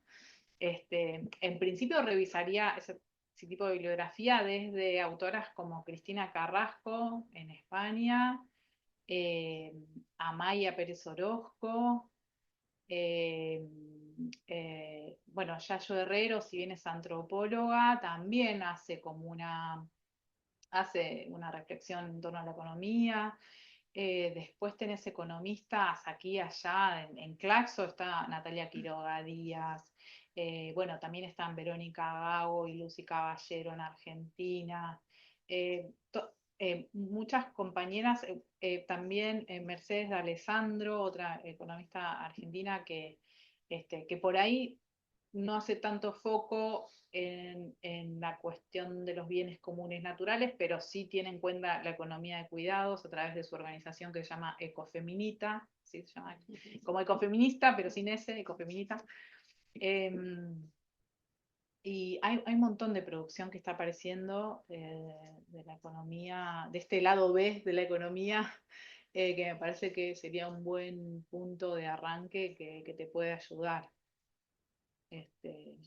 Y que son miradas de la economía política feministas, ¿no? No, de nada.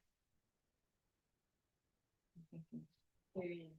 Sí. Ya te dio una idea de lo que está pasando en Uruguay, ¿no? Sí.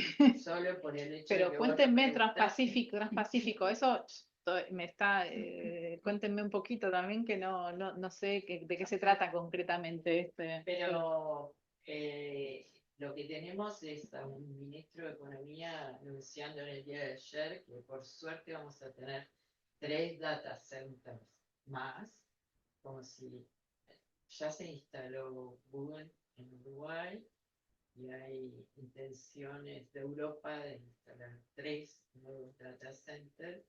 Eso significa quedarse sin agua en breve en alguna zona, porque además para ellos no hay problema y no hay limitaciones, aparte de que se está promoviendo el hidrógeno verde en Uruguay, que no es hidrógeno y no es verde, ninguna de las dos cosas.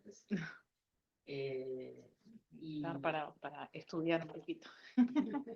en eso está más involucrada la Argentina que el propio Uruguay. Digo, hay un conflicto binacional. De hecho, la ciudad de Colón está mucho más cerca de lo que puede estar la ciudad uruguaya de Paysandú, la ciudad de Colón en Argentina, mucho más cerca de la planta y bueno, creo que ya se ha desviado un poco la intención de la propia gente de Colón de luchar en contra de la planta, porque vino el ¿cómo se llama? Prefecto, concejal, el intendente de Entre Ríos o de Colón y cruzó para entrevistarse con los mandatarios uruguayos para decir que la planta en realidad no queda linda ahí enfrente, que la corran un poco más allá, y fue lo único que salió en prensa, por más que tenemos cantidad de esfuerzos para demostrar que es extremadamente negativa, que no va al control del agua, además ya hay contratos secretos firmados. Eso en una zona, después hay otros proyectos de hidrógeno verde en otros lados, pero lo fundamental es que todo eso está siendo promovido por el gobierno, por el ministro de Industria, o sea, Claro. todo lo que pueda hacer extractivismo al máximo está siendo, en cierta forma, analizado o promovido por el propio gobierno. O sea, que tampoco es que doctor, les quiero decir que esto no está bueno y que vayan a atender porque no son mi ley. No, tampoco. Y además existe otro problema. Nosotros, la gente que estamos más militando desde hace 20 años por cuestiones ambientales, tuvimos mucho más visibilidad en los gobiernos de derecha que en los gobiernos de izquierda. Porque el gobierno de izquierda se encarga de elaborar una agenda donde no se discuten los problemas. En los gobiernos de derecha, la gente de izquierda que tiene un poquito más de apertura o que quiera enterarse realmente de las cosas que pasan, como están en un gobierno de derecha, que el gobierno de derecha está promoviendo exactamente lo mismo, tienen una intención de escuchar y, por ejemplo, en el conflicto del agua,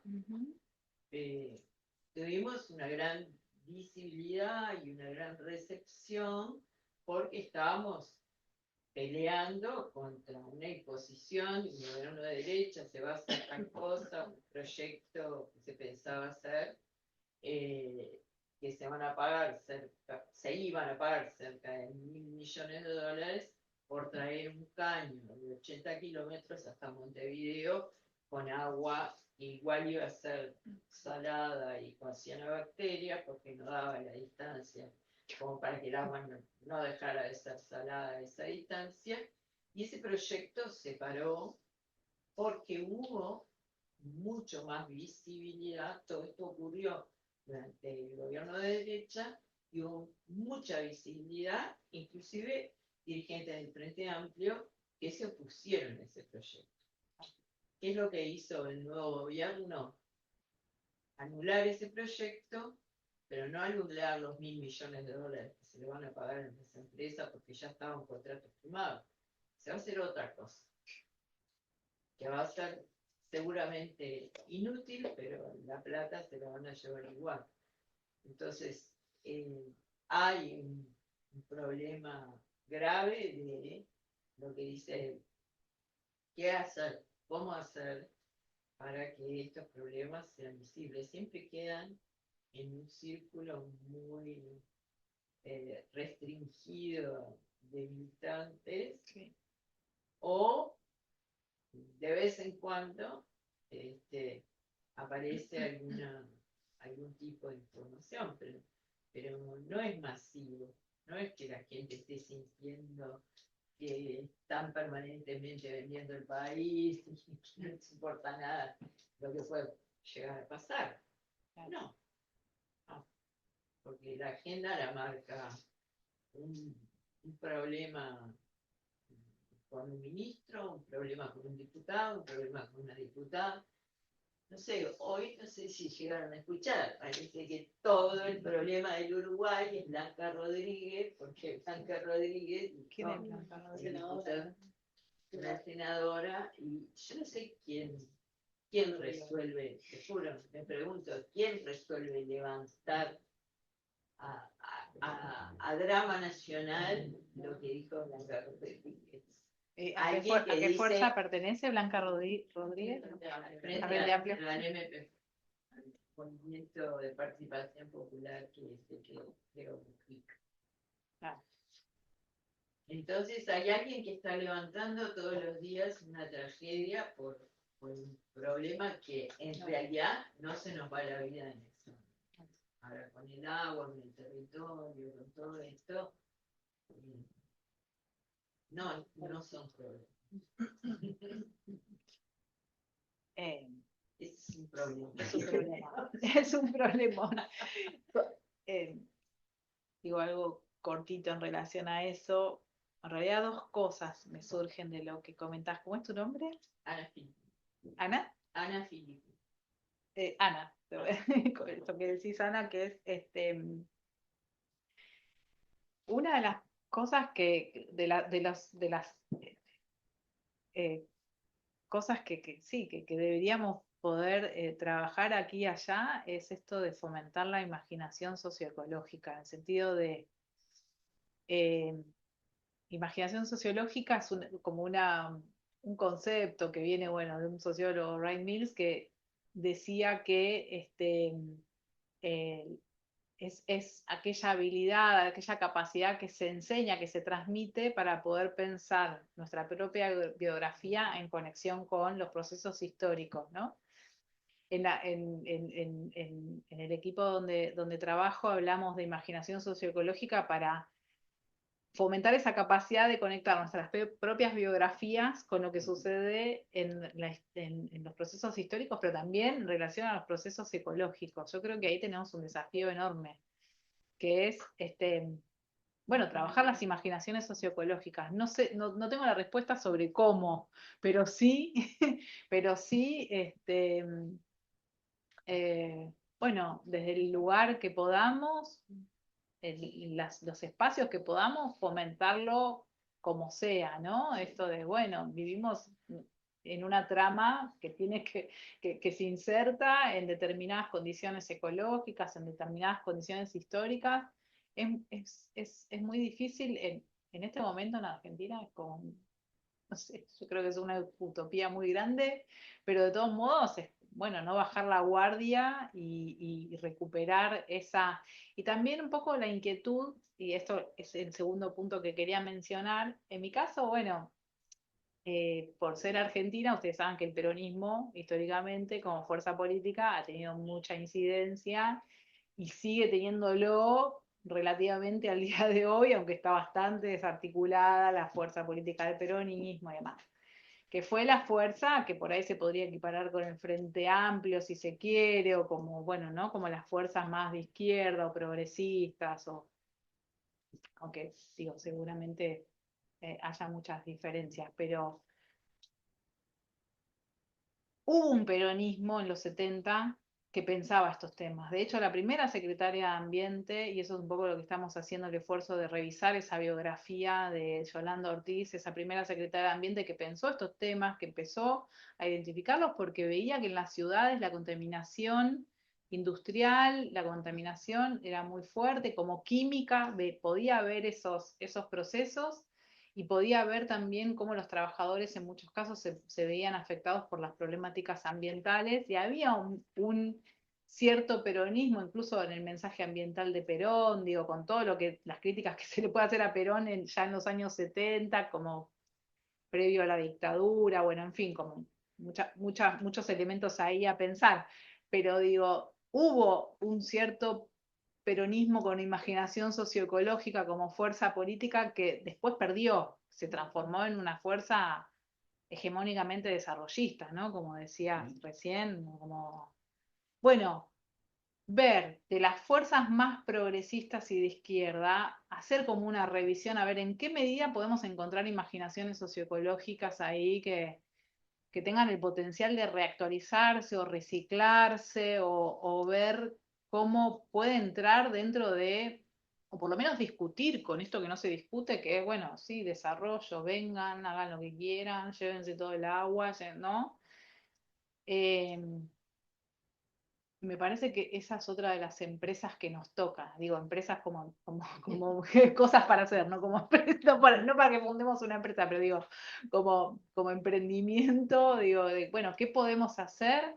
Bueno, en el ámbito que podamos, bueno, generar ahí un clic en algún chico, en algún pibe, gurís, que no sé, que le hagamos pensar que su vida transcurre en un marco un poco más amplio, con ciertos procesos, y por otro lado, ver dentro del campo político qué podemos ir recuperando como para discutir, confrontar, decir, bueno, no, paren, el Frente Amplio no fue siempre desarrollista, digo, no sé, estoy tirando fruta capaz que no existe, pero claro, o hay ciertas fuerzas dentro de ese gran campo político que tienen el potencial para discutir esa hegemonía ideológica en torno al desarrollo, pensado como saqueo en realidad, ¿no? Porque tendríamos que revisar también qué pensamos como desarrollo humano, desarrollo de la vida, este, bueno, un poco los ecofeminismos y la economía feminista discute la noción de desarrollo sustentable o de desarrollo simplemente a partir de esta noción de sostenibilidad de la vida, ¿no? Como criterio de toda política que esté en el centro la sostenibilidad de la vida. Cada programa político, cada política pública que tenga como criterio eso. Bueno, ¿cómo hacemos para que se transforme esto, ¿no? En una preocupación mayoritaria? Porque, Ana, por lo que entiendo, es tu preocupación, ¿no? ¿Por qué no hay una no se preocupa, masivamente no hay una preocupación amplia sobre el tema? Yo creo que el Uruguay Sí. está tan chiquito y el Mm. saqueo es tan grande, porque me olvidé de mencionar además la exploración sísmica, las petroleras, Sí. la venta de tierras pesqueros, en toda la parte de la costa. O sea, hay un conflicto cada 10 kilómetros. Sí. Entonces, finalmente se va a crear, supongo, una masa crítica que haga que... Esperemos que sí, la tenemos que construir. Nos toca construirlo. Creo que hay mucho. Lo que pasa es que no se vea en el discurso público, que se invisibilice en la prensa, no quiere decir que no existe. No, por eso digo, hay una cada 10 kilómetros, pero... Hay redes también que se están... Y hay redes, ¿sabes? sí, hay chats muy exitosos, todo eso, pero más allá de eso, solo era para aclararte que desde el punto de vista del gobierno estamos... Yo tengo una pregunta, un comentario que vos tenías.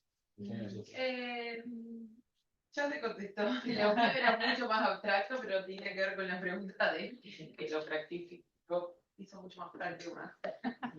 Bueno, no, yo quería darle las gracias a Retema por traerte, felicitar a la Retema, porque ha sido un año con muchas actividades muy potentes todas, y bueno, fue un gusto escucharte, Soledad, está buenísimo para refrescar cosas, poder pensar, está muy bueno. Cuando traías del trabajo de Alicia y Lorena con el mito de la excepcionalidad uruguaya, ¿no? Y desarmar eso, y la Suiza de América, para conectar con tu primera referencia a la cuestión del gobierno actual en Argentina, en estos días viste que se inscribió un partido libertario en Uruguay que está asociado directamente con No sabía. y su, Iba a decir, Qué pesadilla. su agenda es que Uruguay vuelva a ser la Suiza de América.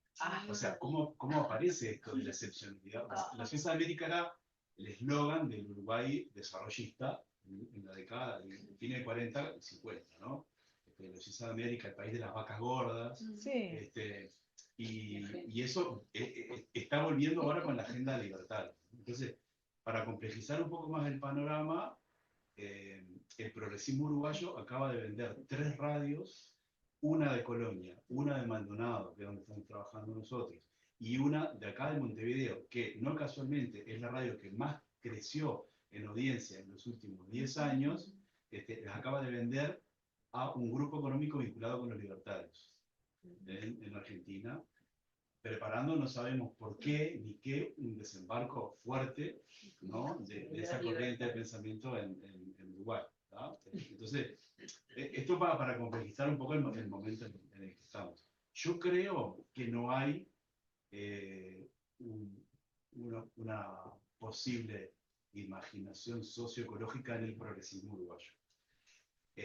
Yo diferencio progresismo de izquierda, yo creo que el Frente Amplio fue de izquierda hasta los 2000, que es cuando se arma el progresismo como tal, se llamó la coalición que lleva al gobierno de Tabaré Vázquez, que se llama Encuentro Progresista, y creo que hay diferencias. Yo creo que, por ejemplo, digamos, nadie puede dudar que en Galeano hay como una gran referencia de imaginación socioecológica, sí, mucho más latinoamericana que uruguaya, capaz, digo, por la recepción y por la profundidad, ¿no? Sí. Y claramente era un pensamiento de izquierda que está muy anclado en el Frente Amplio, pero eso después pasa a un segundo plano, incluso hasta generacionalmente. Entonces me parece que ahí está buenísima esa conexión y Y tal, y bueno, y surge en relación a lo que estábamos hablando. Pero lo que yo te quería preguntar es, vi que pusiste en la diapo otro audiovisual, y sé que es, digamos, porque yo conocía sobre El de Mujeres del Río, claro, claro. Sí, el último que hicimos fue cuando... eso, si nos contaba un poco cómo están trabajando eso como Sí, una herramienta también para socializar el conocimiento por fuera de los marcos sí. más académicos y para poner eso en discusión. Gracias, Carlos, sí, porque debería comentarlo y siempre me olvido, qué sé yo, soy muy mala difundiendo las cosas que hacemos, pero también es algo que salió en el curso, ¿no? Bueno, cómo abordar desde una perspectiva ecofeminista todos estos problemas, también nos hace pensar no solo en la teoría, sino en las metodologías, ¿no? ¿Con qué tipo de metodologías utilizar? Y en nuestro caso nos apareció muy fuerte la metodología audiovisual como un modo de, bueno, reconstruir un poco estas tramas de la vida cotidiana y de lo que sucede en un barrio, por ejemplo, como Los Pinos Existe, que es uno de los últimos audiovisuales que hicimos, que lo terminamos en diciembre de 2023, justo cuando ganó Milei, asumió Milei, lo terminamos ahí. Y Los Pinos Existe fue producto de un trabajo de relevamiento que hicimos en este barrio, que es un barrio del sur del área metropolitana, en Quilmes particularmente, que, bueno, un barrio eh, prácticamente, bueno, asediado por 14 industrias que lo contaminan a diario. Y bueno, y la primera vez que fuimos a hacer el trabajo de investigación ahí, bueno, se nos vinieron al humo todas las mujeres del barrio a contarnos las problemáticas que estaban sucediendo. Eh, es un audiovisual que lo pueden buscar en el canal de YouTube del Instituto Gino Germani, donde trabajo, y está basado a su vez en un relevamiento que hicimos sobre condiciones habitacionales y ambientales de ese barrio. Quiero decir, previo al audiovisual, hicimos todo un trabajo de relevar casa por casa qué problemas habitacionales, ambientales, sanitarios y también organizativos. Uno de los ejes que preguntamos en la encuesta que hicimos en el barrio tuvo que ver con bueno, sí, en qué medida estaban organizándose, cómo planteaban los reclamos en las distintas instancias estatales. Bueno, hubo como también un relevamiento sobre las capacidades organizativas del propio barrio. Y bueno, algo que también que comentaba en el curso, a raíz de ese audiovisual, ese barrio no estaba en el catastro municipal, no estaba mapeado porque como al ser zona industrial, eh, catalogado históricamente como una zona industrial, no era esas manzanas, esas dos manzanas grandes en las que se asienta el barrio no están reconocidas como barrio en sí. Y bueno, a raíz del audiovisual lo pudieron ser reconocidos en el Registro Nacional de Barrios Populares, que es el registro que se creó hace unos años en Argentina para relevar las situaciones habitacionales informales en distintos puntos del país, ¿no? Y bueno, por lo menos para en algún momento, hoy en día con mi ley no es posible, pero que en algún momento sea posible ser tenidos en cuenta para una política pública de salud, de urbanización, hablando de salud, alguna política pública de urbanización, bueno, teniendo en cuenta las problemáticas también de contaminación, ¿no? Y también lo que generó este audiovisual cuando lo proyectamos por primera vez fue un debate entre varios de los vecinos, comentando entre ellos la necesidad de ir y presentarlo en fiscalización de industrias. eh, y bueno, todavía no han habido respuestas muy claras, pero por lo menos son materiales que le permiten a los vecinos y las vecinas de los barrios, bueno, presentar, es como una especie de carta de presentación y también de material que como que de algún modo los legitiman sus reclamos, ¿no? Eh, y bueno, eso, encontramos en la metodología audiovisual algo bueno, que hoy en día es muy difícil por la situación que está atravesando la universidad y la ciencia argentina, pero que, bueno, con esos últimos recursos antes de que ganara Milei lo pudimos hacer. Y bueno, tuvo bastante, bueno, esto bastante, fue bien recibido en el barrio. Incluso lo que nos sucede es que nos piden en los barrios, bueno, en la universidad hagan estos materiales, necesitamos estos materiales para que se vea, ¿no? Lo que está pasando. Y bueno, no sé, capaz que ya incluso hasta quedaron anacrónicos por esto de que hoy todo corre a través de las redes sociales y los reels y no sé qué, que yo ya no entiendo más nada qué es lo que pasa ahí. Tengo estudiantes que problematizan un montón la cuestión, que dicen, no, las redes sociales son un territorio más que hay que disputar y que no sé qué, que pin que pan. Digo, van a empezar esto que contás sobre el Partido Libertario, me parece que, digo, otra de las cosas a tener en cuenta es las redes sociales, TikTok, cómo los puedan llegar a bombardear a los pibes con este Partido Libertario y no sé qué, o la figura que aparezca, porque un poco lo que pasó también fue eso con Milei, ¿no? El otro día estuvimos en una feria de ciencias y nos contaban los pibes que están siendo bombardeados por un influencer que se llama Beltrán, tiene 25 años y es desarrollador inmobiliario. Y el pibe lo que propone es que empresas privadas compren las villas y asentamientos como modo de, bueno, expulsar a los pobres y valorizar el suelo urbano. Esa es la propuesta del pibe. Acá llegó también. Llegó, Sí, sí. Beltrán, es conocido. Los primos cuentan. Ah, ¿en serio? Uf, bueno. Bueno, los pibes de secundario nos contaban eso, preocupados, por suerte, el grupo que nos había tocado. No era que estaban a favor de lo que planteaba Beltrán, pero lo que nos decían es esto, todo el tiempo nos aparece en TikTok, de manera que, bueno, mis estudiantes en algún punto digo, hay que escuchar lo que dicen, ¿no? En las redes sociales, en ese espacio virtual es un territorio más que hay que disputar. Eh, no sé cómo se hace, no tengo idea, pero bueno, hay que tenerlo en cuenta. Yo tenía una pregunta sobre, para terminar un poquito para arriba, ¿no? Dale. O pensando también, y esto es algo que me dijo una docente una vez, que también nuestro rol docente también tiene que generar como esas brechas o esas fracturas donde entre algo de luz para poder mirar. Y en estos espacios, estas praxis, ¿no? Que también un poco lo hablamos en el curso, que rompen lo estadocéntrico, son otras formas de politizar lo común o políticas de lo común, digamos.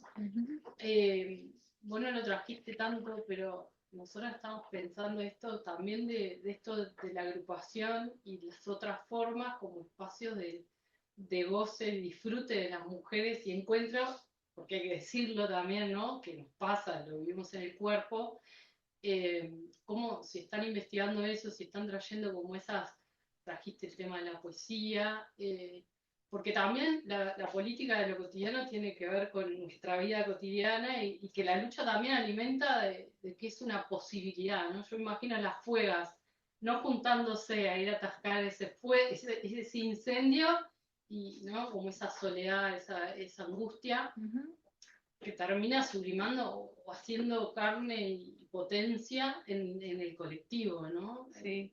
Eso, ¿cómo lo están viendo, trabajando?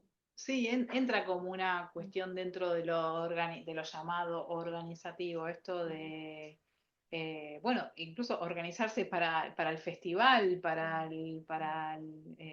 el encuentro, para la jam de poesías. Ellas se organizan jam de poesías y es el micrófono abierto de, bueno, quien quiera va, sube, dice su poesía o recita la poesía de otro.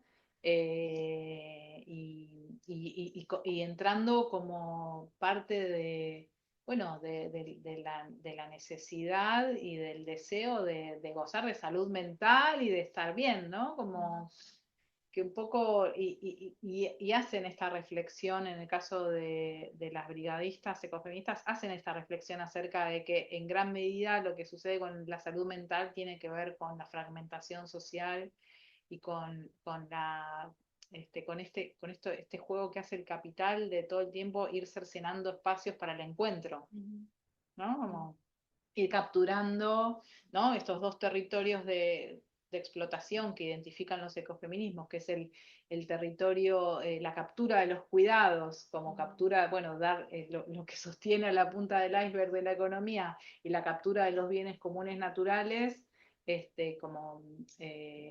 como formas de cercenamiento que en definitiva redundan que cada vez nos encontremos menos, o incluso a través de este aparatito que estamos, ¿no? Como, y bueno, yo creo que parte de la resistencia va por ahí, sí, tal cual. Encontrar, y hay un concepto muy lindo que recupera a Maya Pérez Orozco, que es una de las autoras que le mencioné, ¿cómo era tu nombre? Reinaldo, que le mencioné recién a Reinaldo, que es que Amaya Pérez Orozco, en su versión feminista para la sostenibilidad de la vida, algo así se llama el libro de ella, trae la noción de necesidad, así dice, que lo recupera de experiencias de educación popular en Nicaragua, creo, si mal no recuerdo, donde las mismas mujeres reivindican como salirse de la lógica de la mera necesidad para entrar en esto de, bueno, ¿cómo queremos vivir también? ¿Cómo se juega nuestro deseo en el cómo queremos vivir? ¿No? En esto de pensar en las imaginaciones socioecológicas, bueno, sí, vivo inserto en este mundo, en esta sociedad, con estos procesos históricos ecológicos, para tener también esa capacidad de desear un horizonte, ¿no? De futuro y de buscar el cómo se desea vivir, que me parece bueno, que está buenísima esa idea para esto, justamente, disputar esto que no sea, porque vieron que también parte de los progresismos está esa cosa de, bueno, sí, solo hay que atender lo que es necesario o las necesidades básicas. No, bueno, que también se politicen lo que se desea como horizonte colectivo, como horizonte social. A mí me parece que es Y ahí me quedé pensando en algo que también comentaba Ana recién, si me permiten una cosita más, porque eh, gran parte de lo que nos está pasando con el avance de estas extremas derechas aquí y allá, es que de algún modo actualizan lo que las feministas comunitarias entienden como esa alianza entre los patriarcados colonizadores, el patriarcado que viene de afuera, un Elon Musk, un no sé quién esté detrás de este emprendimiento transpacífico, no sé qué, y los patriarcas locales, ¿no? Como ese entronque patriarcal entre el mandato masculino de ganancia que opera en lo local, en alianza con ese conquistador, si se quiere, de origen, que viene, ¿no? Nos saca la tierra, ya sabemos todo lo que sucede. Es cómo rompemos esa alianza patriarcal que nos afecta particularmente a América Latina. Ahí hay una clave para... Digo, yo cuando veo las fotos de Milei con la motosierra e Elon Musk al lado, o Trump y no sé qué, no puedo dejar de pensar en esa alianza, ¿no? En esa alianza patriarca que es como, ¿cómo la desarmamos? ¿Cómo la desarticulamos? Pero Incluso en bueno, el lenguaje corporal que tiene Milei frente a Trump, y eso es clarísima esa alianza que estás mencionando. sí. Pero bueno, eso. Nos queda este laburo. Pero bueno, está bueno poner el deseo ahí. Cómo queremos vivir, ¿no? Que las consignas estén atravesadas por eso, está buenísimo lo que traes.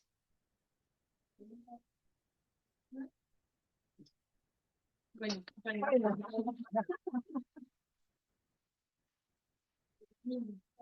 Gracias. Qué linda la charla. de ahí Mirá, vos chicos.